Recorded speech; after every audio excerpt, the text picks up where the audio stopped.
Hi friends, कैसे आप सब। उम्मीद करते हैं अच्छा ही होंगे। तो आज हम लोग देखने वाले हैं बीपीएससी एईटीओ का जो एडुटोरिया पब्लिकेशन के द्वारा सेट निकाला है वॉल्यूम 2 का, उन्हीं का सेट नंबर 3 को आज हम लोग देखने वाले हैं।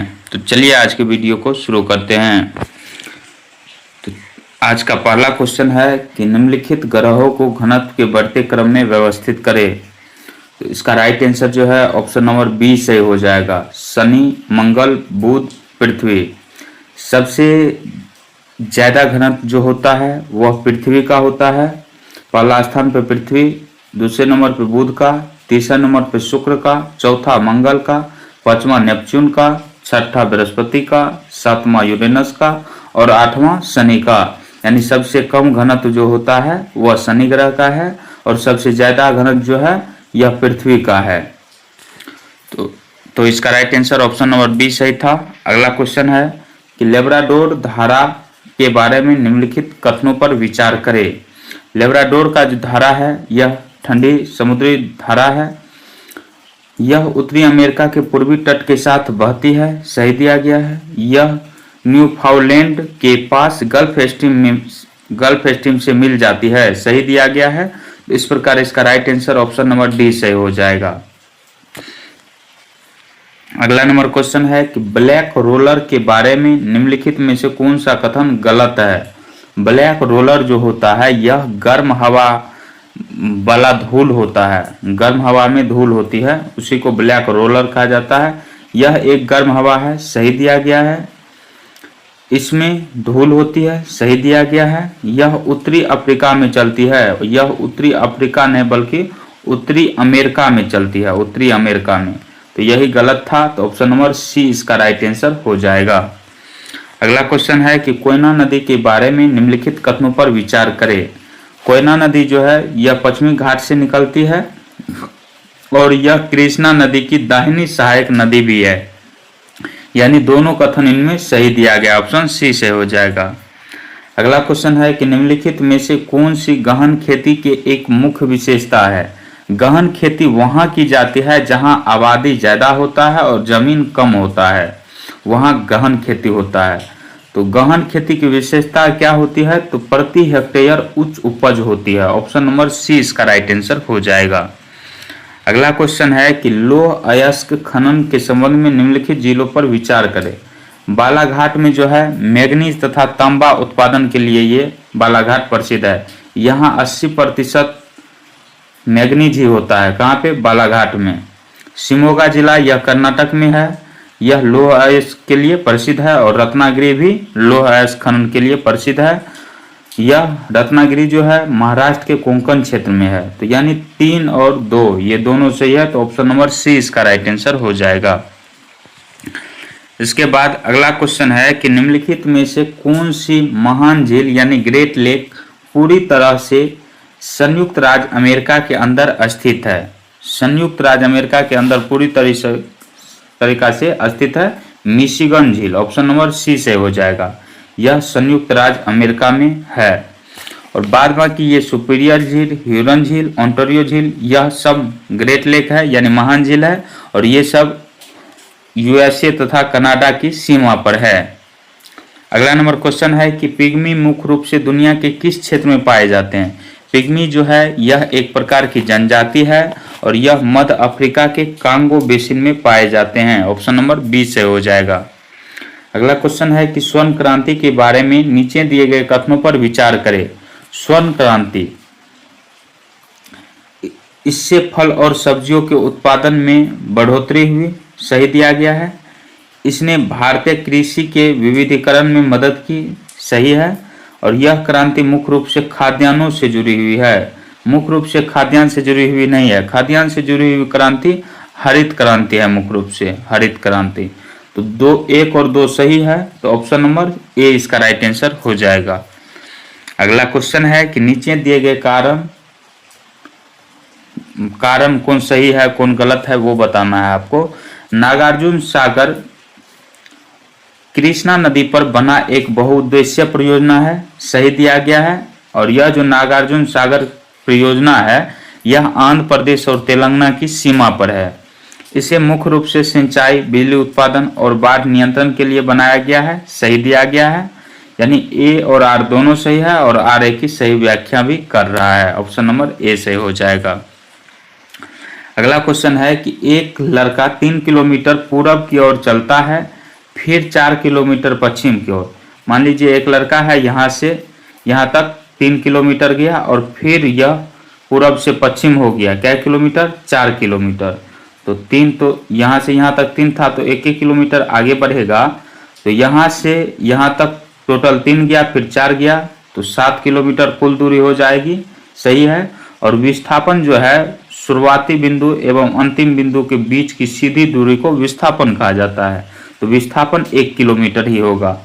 तो 1 और 2 दोनों सही दिया गया है। ऑप्शन नंबर सी सही हो जाएगा।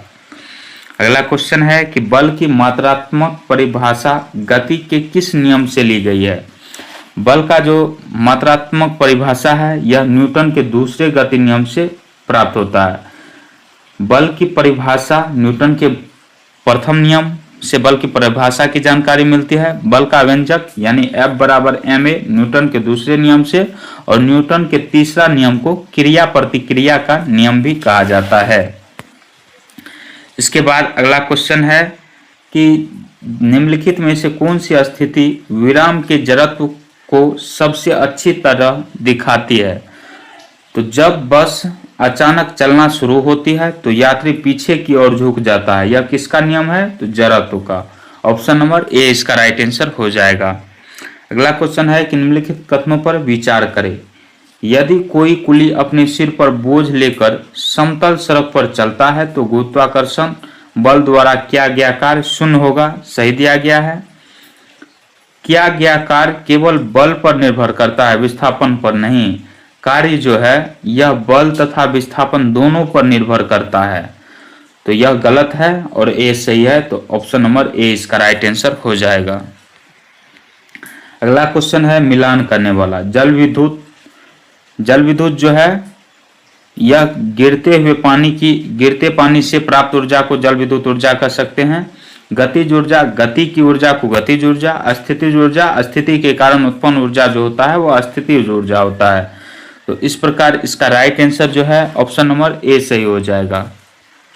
अगला क्वेश्चन है कि निम्नलिखित कथनों पर विचार करें। ध्वनि निर्वात से होकर यात्रा नहीं कर सकती है। सही दिया गया है। ध्वनि गैसों में सबसे तेज, ध्वनि गैस में सबसे तेज नहीं बल्कि ठोस में सबसे तेज होता है और गैस में सबसे कम होता है। यहाँ पे ध्वनि गैसों में सबसे तेज और ठोस पदार्थों में धीमी गति से यात्रा करती है। उल्टा दिया गया है, इस प्रकार ये गलत दिया गया है। सही पूछ रहा है तो ऑप्शन ए इसका राइट आंसर हो जाएगा। अगला क्वेश्चन है सूची 1 को सूची 2 से मिलान करना है। समतल दर्पण द्वारा बना प्रतिबिंब जो होगा यह हमेशा आभासी और सीधा होगा। अवतल दर्पण द्वारा बना प्रतिबिंब हमेशा वास्तविक और उल्टा होता है। उत्तल दर्पण द्वारा बना प्रतिबिंब आभासी, सीधा तथा छोटा होता है। तो इस प्रकार इसका राइट आंसर ऑप्शन ए सही हो जाएगा। अगला है निम्नलिखित कथनों पर विचार करें। पदार्थ के कण लगातार गतिमान रहते हैं। सही दिया गया है। तापमान बढ़ने से कणों की गतिज ऊर्जा बढ़ती है। सही दिया गया है। ऑप्शन नंबर सी इसका राइट आंसर हो जाएगा। अगला क्वेश्चन है कि निम्नलिखित में से कौन गैसों में विसरण दिखाता है? ये क्वेश्चन बार बार हर एक एग्जाम में पूछा जाता है। कमरे में परफ्यूम का फैलना यह विसरण का उदाहरण है। ऑप्शन नंबर ए इसका राइट आंसर हो जाएगा। अगला है सूची 1 को सूची 2 से मिलान करना है। पानी में स्याही जो होता है यह क्रोमेटोग्राफी होता है। समुद्री पानी से नमक किस प्रकार मिलता है? तो समुद्री पानी से नमक वाष्पीकरण के द्वारा प्राप्त करते हैं। पानी से रेत फिल्ट्रेशन से होता है, यानी अलग जो होता है या प्यूरिफाई जो करते हैं वही उसके बारे में लिखा गया है। तो इस प्रकार इसका राइट आंसर ऑप्शन बी सही हो जाएगा। अगला क्वेश्चन है निम्नलिखित कथनों पर विचार करें। बर्फ का पिघलना एक भौतिक परिवर्तन है। सही दिया गया है। मैग्नीशियम डिपन का जलना एक रासायनिक परिवर्तन है। दोनों सही दिया गया है। ऑप्शन नंबर सी सही हो जाएगा। अगला क्वेश्चन है निम्नलिखित में से कौन सा कथन डाल्टन के परमाणु सिद्धांत से सहमत है? तो एक ही तत्व के परमाणु सभी मामलों में समान होते हैं। ऑप्शन नंबर बी इसका राइट आंसर हो जाएगा। नेक्स्ट है मिलान करने वाला। हाइड्रोजन की संयोजकता 1 होती है, ऑक्सीजन की संयोजकता 2 होती है और कार्बन की संयोजकता 4 होती है। इस प्रकार इसका right answer option number A सही हो जाएगा। नेक्स्ट क्वेश्चन है सूची 1 को सूची 2 से मिलान करने वाला है। माइटोकॉन्ड्रिया को कोशिका का पावर हाउस कहा जाता है। राइबोसोम प्रोटीन का संश्लेषण करता है। केंद्रक जो होता है यह कोशिका का कंट्रोल सेंटर होता है। इस प्रकार इसका right answer option number A सही हो जाएगा। अगला क्वेश्चन है कि निम्नलिखित कथनों पर विचार करें। पौधों की कोशिका में एक कठोर कोशिका भित्ति होती है, जानवरों की कोशिका में नहीं। सही दिया गया है। क्लोरोप्लास्ट सभी जानवरों की कोशिका में मौजूद होते हैं। क्लोरोप्लास्ट एवं कोशिका भित्ति यह जानवरों की कोशिका नहीं होती है। इस प्रकार ये गलत दिया गया है। ऑप्शन नंबर ए इसका राइट आंसर हो जाएगा। अगला नंबर क्वेश्चन है कि निम्नलिखित में से कौन पौधों में एक सरल अस्थायी उत्तक नहीं है। पौधों में एक सरल अस्थायी उत्तक नहीं है। कौन? तो जाइलम। ऑप्शन नंबर डी इसका राइट आंसर हो जाएगा। जाइलम जो है यह एक प्रकार का जटिल उत्तक होता है, जटिल उत्तक। अगला है मिलान करने वाला। मुंह जो होता है, मुंह में सूची 1 और सूची 2 को आपको मिलान करना है और बताना है। मुंह में स्टार्च का पाचन शुरू हो जाता है। सही दिया गया है। पेट में जो होता है यह शुरुआती प्रोटीन पाचन पेट में ही होता है। बड़ी आंत में पानी का अंतिम अवशोषण होता है। इस प्रकार इसका right answer option number B सही हो जाएगा। नेक्स्ट क्वेश्चन है कि निम्नलिखित कथनों पर विचार करें। एरोबिक श्वसन में ग्लूकोज पूरी तरह से CO2 और पानी में टूट जाता है। कथन सही दिया गया है। मांसपेशियों में अवायवीय श्वसन में लैक्टिक एसिड बनता है। नहीं। मांसपेशियों में अवायवीय श्वसन में लैक्टिक एसिड बनता है। सही दिया गया है, यानी 1 और 2 दोनों सही है। ऑप्शन नंबर सी इसका राइट आंसर हो जाएगा। अगला क्वेश्चन है कि निम्नलिखित कथनों पर विचार करें। जाइलम जड़ों से पत्तियों तक पानी और खनिज पहुंचाता है। सही दिया गया है। फ्लोएम पत्तियों से भोजन को दूसरों हिस्सों तक केवल नीचे नहीं बल्कि सभी दिशाओं में पहुंचाता है। यह कथन गलत है। केवल एक इनमें सही हो जाएगा। नेक्स्ट क्वेश्चन है कि निम्नलिखित में से कौन सा सही सुमेलित है। तो विखंडन जो होता है यह स्पाइरोगायरा में विखंडन होता है। इसी के द्वारा इसका जनन होता है। ऑप्शन नंबर सी इसका राइट आंसर हो जाएगा। हाइड्रा में जो है मुकुलन होता है। अमीबा में द्विखंडन होता है। यीस्ट में जो है यीस्ट मुकुलन से होता है, अपना जनन करता है यीस्ट मुकुलन के द्वारा। अगला नंबर क्वेश्चन है कि वह कौन सेना नायक था जिसे बीजापुर के सुल्तान ने 1659 ईस्वी में शिवाजी को दबाने के लिए भेजा था। तो यह था अफजल खां। ऑप्शन नंबर बी सही हो जाएगा। अगला क्वेश्चन है कि अकबर के शासनकाल में पुनर्गठित केंद्रीय प्रशासन के अंतर्गत सैनिक विभाग का प्रमुख कौन होता था। सैनिक विभाग का जो प्रमुख होता था वह मीर बख्शी हुआ करता था। ऑप्शन नंबर बी से हो जाएगा। नेक्स्ट है कि निम्नलिखित में से किस सुल्तान ने ईरान की राजतंत्रीय परंपराओं को ग्रहण किया तथा उन्हें भारतीय वातावरण से समन्वित किया। तो इल्तुतमिश ने। ऑप्शन नंबर ए इसका राइट आंसर हो जाएगा। नेक्स्ट है कि निम्नलिखित में से कौन सा साक्ष्य धोलावीरा से प्राप्त हुए हैं। धोलावीरा से जल संरक्षण तकनीक धोलावीरा से ही प्राप्त हुआ है। धोलावीरा का नगर जो था यह 3 भागों में विभाजित था। पहला दुर्ग, दूसरा मध्यम नगर तथा तीसरा निचला नगर। सही दिया गया है। हड़प्पा सभ्यता का एकमात्र स्टेडियम धोलावीरा से प्राप्त हुआ है। यह भी सही है, यानी ऑप्शन नंबर डी सही हो जाएगा। अगला क्वेश्चन है कि शुकर खेरा का युद्ध 1724 ईस्वी में इनमें से किसके बीच लड़ा गया था। शुकर खेरा का युद्ध हैदराबाद के निजाम एवं मुगल सूबेदार मुबारिज खां के बीच लड़ा गया था। कब? 1724 ईस्वी में। ऑप्शन नंबर डी इसका राइट आंसर हो जाएगा।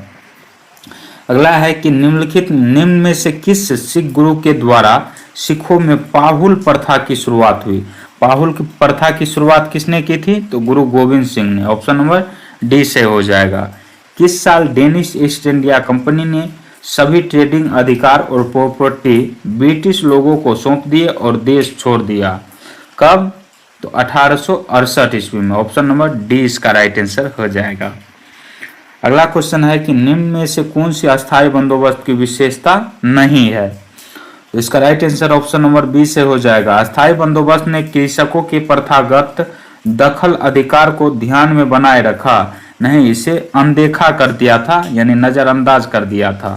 ऑप्शन नंबर बी गलत दिया गया है, वही पूछा है अस्थायी बंदोबस्त के बारे में। अगला क्वेश्चन है 1857 के विद्रोह को दमन करने के क्रम में निम्न में से किस ब्रिटिश सैन्य अधिकारी की मृत्यु नहीं हुई थी? तो इनमें से हडसन की मृत्यु नहीं हुई थी। ऑप्शन नंबर बी से हो जाएगा। हेवलॉक और कर्नल ली की मृत्यु जो है लखनऊ में हुआ, जॉन निकलसन की मृत्यु दिल्ली में हुआ था। अगला क्वेश्चन है कि निम्न में से किस आंदोलन में किसानों ने यह नारा दिया था कि हम महारानी और सिर्फ महारानी की रैयत होना चाहते हैं? तो यह किस विद्रोह में? पावना विद्रोह में। ऑप्शन नंबर ए इसका राइट आंसर हो जाएगा। पावना विद्रोह 1873 से 76 ईस्वी के बीच हुआ था। कहाँ? बंगाल के क्षेत्र में। अगला क्वेश्चन है कि दक्कन एजुकेशन सोसाइटी के संस्थापकों के संबंध में विचार करें। दक्कन एजुकेशन सोसाइटी की स्थापना जो है बाल गंगाधर तिलक, विष्णु शास्त्री चिपलूनकर और गोपाल गणेश अगरकर ने यह इसका नींव रखा था। बाद में जो है महादेव बल्लाल नामजोशी ने भी इसको सहयोग किया था, इसका सहयोग किया था। तो इस प्रकार 1 2 3 4 सही हो जाएगा। तो ऑप्शन नंबर बी इसका राइट आंसर हो जाएगा। दक्कन एजुकेशन सोसाइटी की स्थापना कब हुआ था? तो 1884 ईस्वी में। कहाँ पर? तो पुणे महाराष्ट्र में। अगला क्वेश्चन है कि निम्नलिखित में से कौन त्रिरत्न का घटक नहीं है? बुद्ध धर्म के 3 रत्न है, बुद्ध धम्म संघ, लेकिन निर्वाण नहीं है। तो ऑप्शन नंबर डी से हो जाएगा। कण्व वंश के बारे में निम्नलिखित कथनों पर विचार करें। कण्व वंश, वासुदेव कण्व ने कण्व वंश की स्थापना की, सही दिया गया है।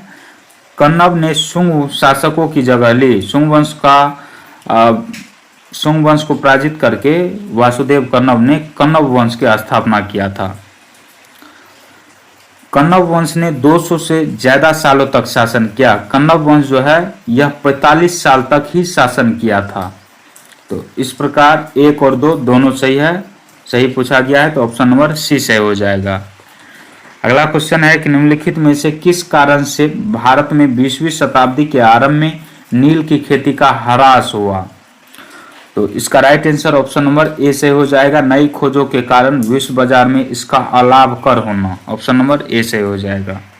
नेक्स्ट है कि हंटर कमीशन की रिपोर्ट में निम्न में से किसके विकास पर विशेष जोर दिया गया था? तो प्राथमिक शिक्षा पर। ऑप्शन नंबर ए से हो जाएगा। मिलान करना है, समाचार पत्र दिया गया है और संस्थापक दिया गया है। इंडिपेंडेंट समाचार पत्र के संस्थापक जो थे यह मोतीलाल नेहरू थे। द पायनियर के संस्थापक जो थे यह जॉर्ज एलेन थे। लीडर के समाचार पत्र के संस्थापक मदन मोहन मालवीय थे और द नेशनल हेराल्ड के संस्थापक जवाहरलाल नेहरू थे। इस प्रकार इसका राइट आंसर 2 3 1 4 हो जाएगा। ऑप्शन नंबर बी इसका राइट आंसर हो जाएगा। अगला क्वेश्चन है कि यह कथन किनका है कि ब्रिटिश साम्राज्य पूरी तरह से सड़ चुकी है, हर तरह से भ्रष्ट, अत्याचारी व हीन हो चुकी है। यह कथन सिस्टर निवेदिता का था। ऑप्शन नंबर सी से हो जाएगा। सिस्टर निवेदिता स्वामी विवेकानंद की शिष्या थी।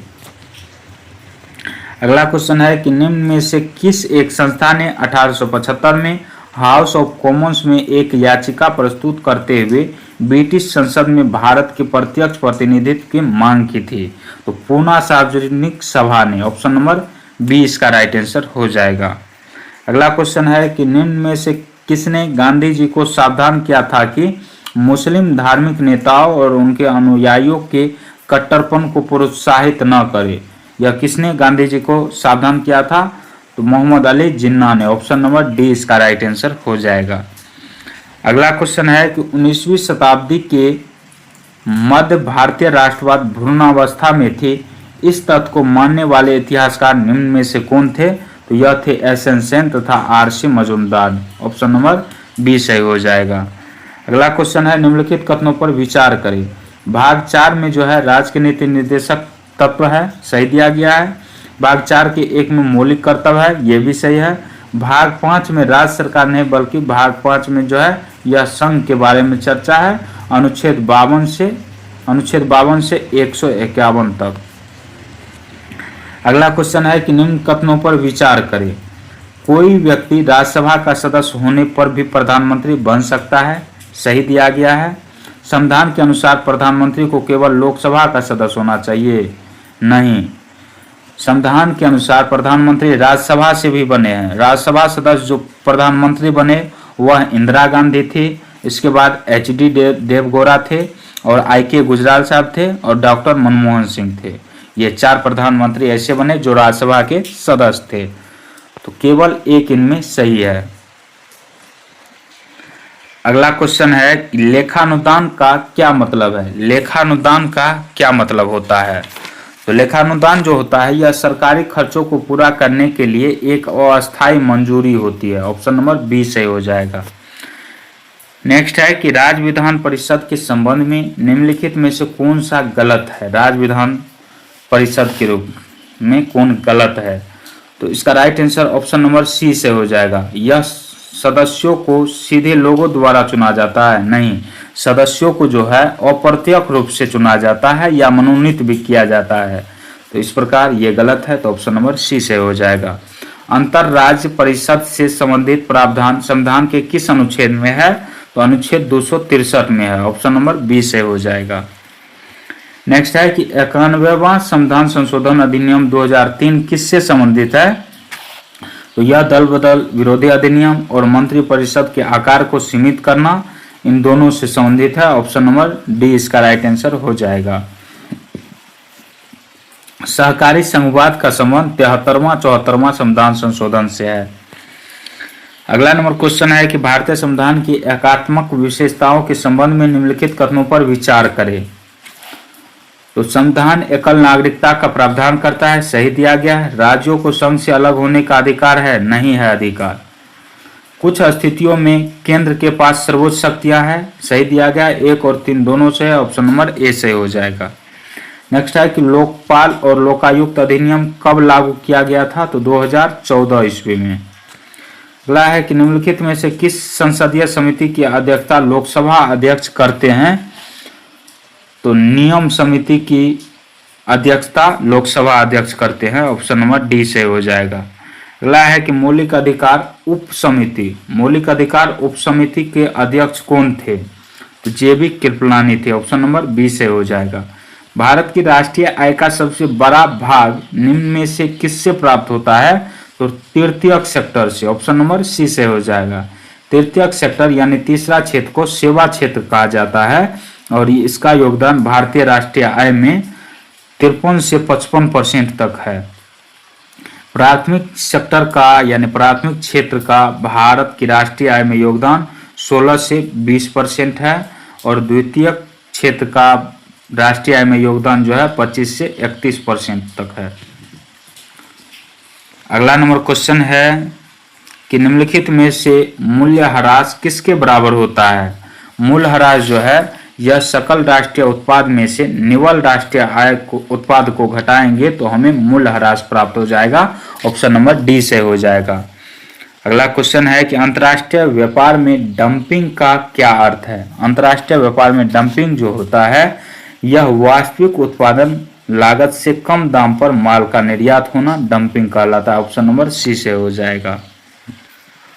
अगला है कि निम्न में से किसने मुक्त व्यापार की अवधारणा का प्रतिपादन किया था? मुक्त व्यापार की अवधारणा का प्रतिपादन एडम स्मिथ ने किया था।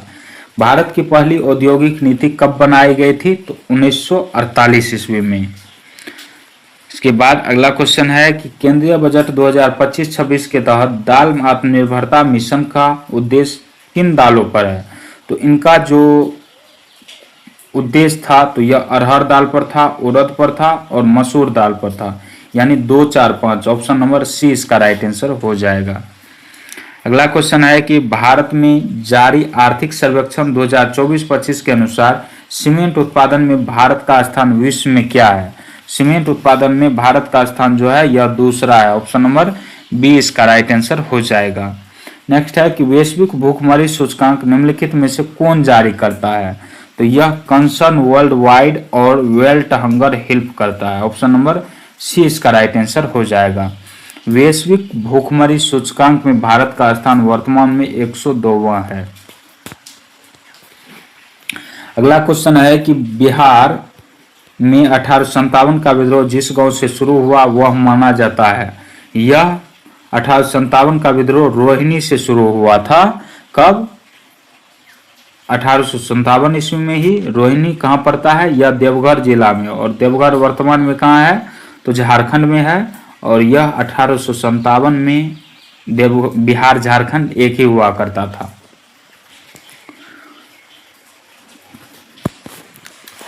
इसके बाद अगला क्वेश्चन है कि 1912 का भारतीय राष्ट्रीय कांग्रेस अधिवेशन बिहार में कहाँ आयोजित किया गया था? तो 1912 में बांकीपुर पटना में भारतीय राष्ट्रीय कांग्रेस का कौन सा अधिवेशन हुआ था? तो 27वां अधिवेशन हुआ था, और इस अधिवेशन की अध्यक्षता RN मधोलकर ने किया था। 1922 ईस्वी में गया में हुआ था, और इस अधिवेशन की अध्यक्षता CR दास किए थे। 1940 में रामगढ़ झारखंड में अधिवेशन हुआ था। उस समय बिहार एक ही हुआ करता था। तो इस अधिवेशन की अध्यक्षता अबुल कलाम आजाद ने किया था, और यह 1940 में जो अधिवेशन हुआ था वह 53वां अधिवेशन था। 1922 में जो हुआ था यह 37वां अधिवेशन था। अगला नंबर क्वेश्चन है कि बिहार में सैमन कमीशन के खिलाफ विरोध प्रदर्शन का नेतृत्व निम्नलिखित में से किस नेता ने किया था? तो अनुग्रह नारायण सिन्हा ने किया था। ऑप्शन नंबर बी इसका राइट आंसर हो जाएगा। सैमन कमीशन का विरोध इसलिए किया गया था क्योंकि इसमें एक भी भारतीय सदस्य शामिल नहीं था। अगला क्वेश्चन है कि बिहार में पहला व्यक्तिगत सत्याग्रह निम्नलिखित में से किस नेता ने किया था? तो यह किया था श्री कृष्ण सिंह ने। ऑप्शन नंबर सी इसका राइट आंसर हो जाएगा। और व्यक्तिगत सत्याग्रह कब शुरू हुआ था? तो 1940 ईस्वी में। अगला नंबर क्वेश्चन है कि मुनीम खां को किस मुगल शासक ने बिहार का गवर्नर यानी सूबेदार नियुक्त किया था? तो अकबर ने। ऑप्शन नंबर सी इसका राइट आंसर हो जाएगा। अगला क्वेश्चन है कि बिहार के धारवाड़ पहाड़ी क्षेत्र के बारे में निम्नलिखित कथनों पर विचार करें। यह मुख्य रूप से प्राचीन क्रिस्टलीय चट्टानों से बना है, सही दिया गया है। यह बिहार में छोटा नागपुर पठार के विस्तार का हिस्सा है, यह भी सही है। और यह मुख्य रूप से दक्षिणी बिहार में पाया जाता है, सही दिया गया है। ऑप्शन नंबर डी इसका राइट आंसर हो जाएगा। अगला नंबर क्वेश्चन है कि कोपेन के जलवायु वर्गीकरण के अनुसार दक्षिणी बिहार में मुख्य रूप से किस प्रकार की जलवायु पाई जाती है? दक्षिणी बिहार में जो है AW प्रकार की जलवायु पाई जाती है कोपेन के अनुसार, और उत्तरी बिहार की जलवायु को CWG के नाम से जाना जाता है। अगला नंबर क्वेश्चन है कि उदयपुर वन्यजीव अभयारण्य बिहार के किस जिले में स्थित है? उदयपुर वन्यजीव अभयारण्य बिहार के पश्चिमी चंपारण जिला में स्थित है। ऑप्शन बी से हो जाएगा। नेक्स्ट क्वेश्चन है कि 2011 की जनगणना के अनुसार बिहार के उच्च घनत्व वाले जिलों का सही क्रम कौन सा है? तो इसका राइट आंसर पहले शिवहर, उसके बाद पटना, उसके बाद दरभंगा और वैशाली। इसका right answer option number B से हो जाएगा। जनगणना के जनसंख्या घनत्व बिहार का उच्च घनत्व पूछा गया है। तो शिवहर का कितना है? 1880 है, पटना का 1823 है, और दरभंगा का 1728 है, वैशाली जिला का 1727 है, 1717 है। तो इस प्रकार इसका right answer option number B सही था। नेक्स्ट है कि बिहार की सबसे पुरानी नहर प्रणाली सोन नहर प्रणाली का निर्माण किस वर्ष हुआ था? तो 1874 ईस्वी में हुआ था, और इसका निर्माण अंग्रेजों ने किया था। ऑप्शन नंबर डी से हो जाएगा। नेक्स्ट है कि बिहार के पहले हरिजन यानी अनुसूचित जाति मुख्यमंत्री कौन थे? तो यह थे Bhola Paswan Shastri. Option number C इसका राइट आंसर हो जाएगा। और श्री कृष्ण सिंह जो थे यह स्वतंत्र बिहार के प्रथम मुख्यमंत्री थे। अगला क्वेश्चन है कि बिहार के निम्नलिखित जिलों को ग्रामीण साक्षरता दर के घटते क्रम में व्यवस्थित करें। तो सबसे कम जो है वह पूर्णिया में है, उसके बाद कटिहार में है, उसके बाद अररिया में है। और यहाँ पे क्या पूछा है, बढ़ते यानी सबसे बड़ा कौन है, घटते पूछा है तो सबसे पहले बड़ा होगा, उसके बाद कौन है, उसके बाद कौन है वो बताना है। सबसे ज़्यादा साक्षरता दर रोहतास जिला का है, उसके बाद औरंगाबाद का है, उसके बाद भोजपुर का है। तो ऑप्शन नंबर ए इसका राइट आंसर हो जाएगा। अगला है इंदिरा गांधी शांति पुरस्कार 2024 किसे प्रदान किया गया है, तो यह मिशेल बेचलेट को प्रदान किया गया। ऑप्शन नंबर ए इसका राइट आंसर हो जाएगा। इजराइल ने अपना शांति पुरस्कार किसे दिया, तो डोनाल्ड ट्रंप को। अगला क्वेश्चन है कि निम्न में से किस देश में आयोजित सम्मेलन में 72 देशों ने साइबर अपराध से लड़ने के लिए पहली ऐतिहासिक संयुक्त राष्ट्र संधि पर हस्ताक्षर किया है, तो वियतनाम ने। ऑप्शन नंबर ए से हो जाएगा। अक्टूबर 2025 में 22वां आसियान शिखर सम्मेलन किस देश में आयोजित किया गया, तो कुआलालंपुर मलेशिया में आयोजित किया गया। अगला क्वेश्चन है कि हाल ही में मासिक धर्म के लिए सवेतन अवकाश देने वाला भारत का पहला राज्य निम्न में से कौन बन गया है, तो यह कर्नाटक बन गया है। यानी मासिक धर्म होने पर भी यह राज्य वेतन देगा। ऑप्शन नंबर सी से हो जाएगा। हाल ही में यूनेस्को ने किस शहर को क्रिएटिव सिटी ऑफ गैस्ट्रोनॉमी घोषित किया है, किसको, तो लखनऊ को। ऑप्शन नंबर बी से हो जाएगा। अगला है कि बिहार विधानसभा चुनाव 2025 के पहले चरण में कितने निर्वाचन क्षेत्रों में आयोजित किए गए। पहले चरण में 121 जिला में आयोजित हुआ था विधानसभा चुनाव। 121 जिला नहीं, सॉरी, 121 विधानसभा क्षेत्र में यह चुनाव आयोजित किया गया था। और दूसरा में 122, टोटल जो जोड़िएगा तो 243 विधानसभा क्षेत्र है। अगला क्वेश्चन है कि राष्ट्रपति द्रौपदी मुर्मू नवंबर 2025 में निम्न में से किस अफ्रीकी देश की यात्रा करने वाली पहली भारतीय राष्ट्रीय अध्यक्ष बनी है, तो अंगोला इसका राइट आंसर हो जाएगा। और यह जो है यह अफ्रीकी देश है, अंगोला। अगला क्वेश्चन है कि हाल ही में कल्याण सिंह नगर नाम का नया जिला घोषित किया गया, ये किस राज्य का नया जिला होगा, तो यह उत्तर प्रदेश का नया जिला है। ऑप्शन नंबर ए इसका राइट आंसर हो जाएगा। अगला क्वेश्चन है कि आर्थिक सर्वेक्षण 2024-25 के अनुसार भारत के बैंकिंग क्षेत्र में सकल गैर निष्पादित परिसंपत्तियां कितने साल के निचले स्तर पर रहा है, तो 12 साल के। ऑप्शन नंबर डी इसका राइट आंसर हो जाएगा।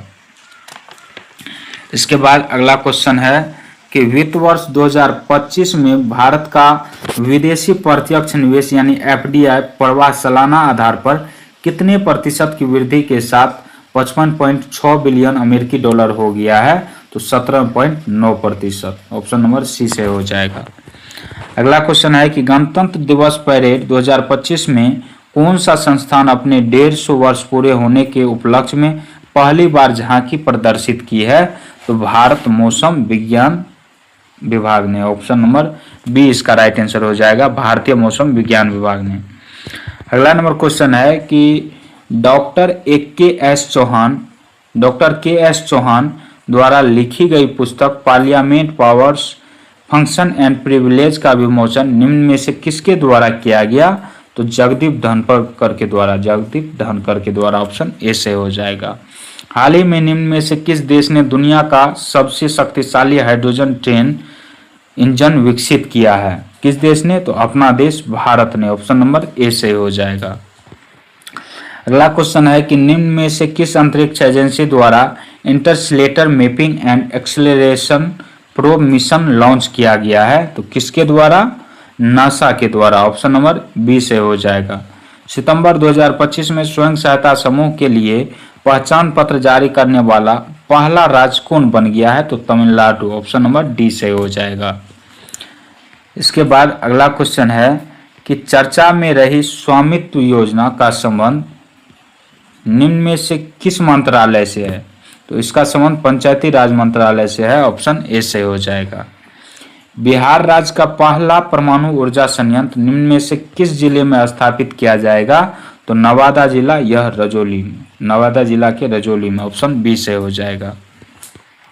अगला है कि पाकिस्तान के खिलाफ हुए ऑपरेशन सिंदूर में महत्वपूर्ण भूमिका निभाने वाले एयर मार्शल अवधेश कुमार भारती का संबंध बिहार के किस जिले से है?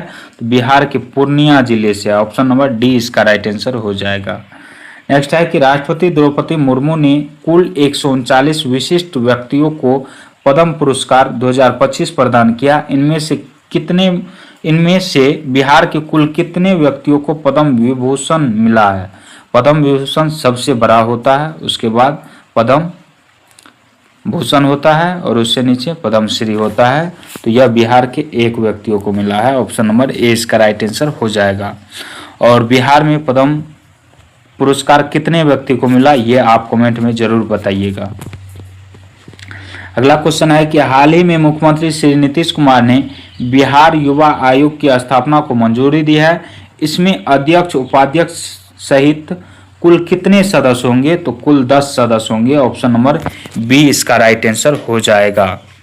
तो आज का वीडियो आपको कैसा लगा कमेंट सेक्शन में जरूर बताएं। मिलते हैं नेक्स्ट वीडियो में, तब तक के लिए जय हिंद, जय भारत।